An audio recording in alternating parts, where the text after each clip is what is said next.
हमने पिछले वीडियो में बात किया था कि we will talk about the melting point and why different substances have different melting point.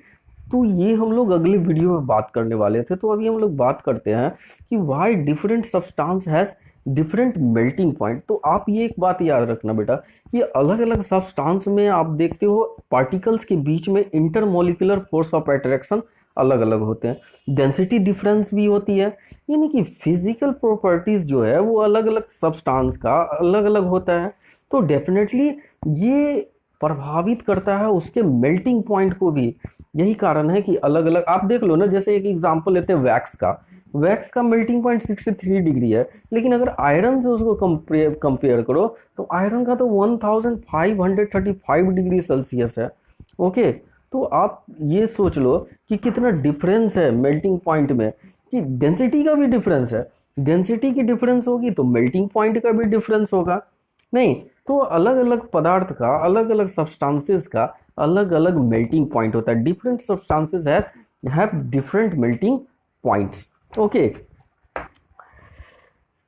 अगर किसी भी सब्सटेंस में जितना ज्यादा इंटरमोलिकुलर फोर्स ऑफ अट्रैक्शन होगा उतना ही ज्यादा उसका बड़ा मेल्टिंग पॉइंट होगा।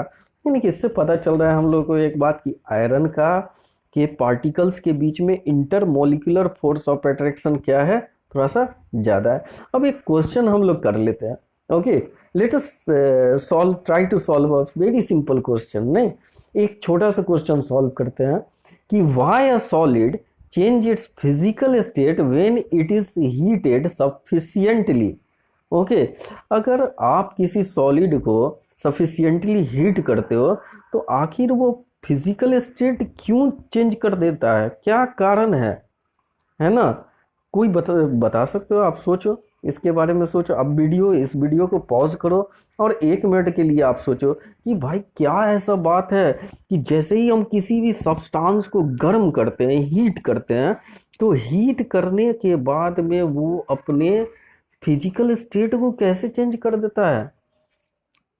आई होप कि पॉज करके आपने सोच लिया होगा इसका आंसर।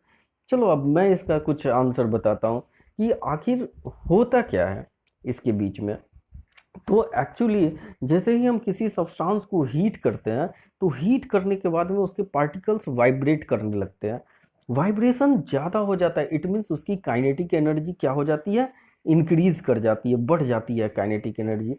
अब इतना ज़्यादा काइनेटिक एनर्जी बढ़ने के बाद में जैसे ही उसका मेल्टिंग पॉइंट वो अचीव करता है ना, तो उस मेल्टिंग पॉइंट पे उसके सारे particles maximum kinetic energy achieve कर जाते हैं, है ना। जिसके कारण क्या होता है कि इतनी ज्यादा काइनेटिक एनर्जी होती है कि इंटरमोलिकुलर फोर्स ऑफ अट्रैक्शन भी उसको रोक के नहीं रख पाता है ना। और इसी कारण से क्या होता है कि वो एक स्थान पे फिक्स रह नहीं पाता है और वो मेल्ट कर जाता है, वो अपने पोजीशन को लीव कर जाता है और फ्री हो जाता है। तो ये कारण था कि वाई फिजिकल स्टेट आखिर चेंज क्यों होता है, तो इस कारण से चेंज होता है।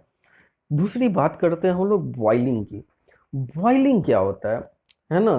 तो बॉइलिंग होता है क्या कि ये एक ऐसा प्रोसेस है जिसमें आप लिक्विड को गर्म करते हो और वो एक डिफिनिट टेम्परेचर जब अचीव करता है तो बॉइल करना चालू कर देता है, उबलना चालू कर देता है ना। ये जो ये जो प्रक्रिया है, ये जो पूरा प्रोसेस है, that is called boiling. It means what? It means in short we can say that the process in which a liquid change into gas rapidly on heating is called boiling. नहीं, आपको मैं एक diagram बता दूंगा कि जिससे कि आप सारे को समझ सकते हो आसानी से। यानी कि पहले तो हमारा लिक्विड था, अब लिक्विड को हमने क्या किया, गर्म करना चालू किया।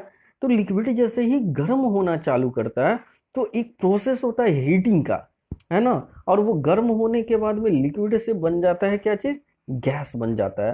तो the process of conversion liquid into gas on heating, that is called boiling. और याद रखना बेटा, बॉइलिंग जो है वो ये पूरे मास में होता है, पूरे लिक्विड मास में होता है।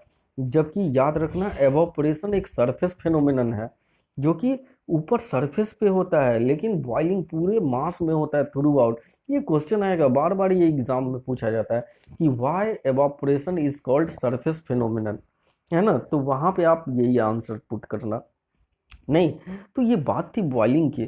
तो क्या फ्रीजिंग पॉइंट की तरह क्या बॉइलिंग पॉइंट्स में भी डिफरेंस है? अलग अलग सब्सटेंस के बॉइलिंग पॉइंट्स भी अलग अलग होते हैं? जी हाँ, आप बिल्कुल सही हैं। Different substances having different boiling points, अलग अलग सब्सटेंसेस के अलग अलग बॉइलिंग पॉइंट्स होते हैं। आप देख लो ना, जैसे अच्छा, अभी तो बहुत मजा आएगा आपको ये एग्जांपल समझने में। अभी तो हम लोग लॉकडाउन में फंसे हुए हैं, घर में है ना।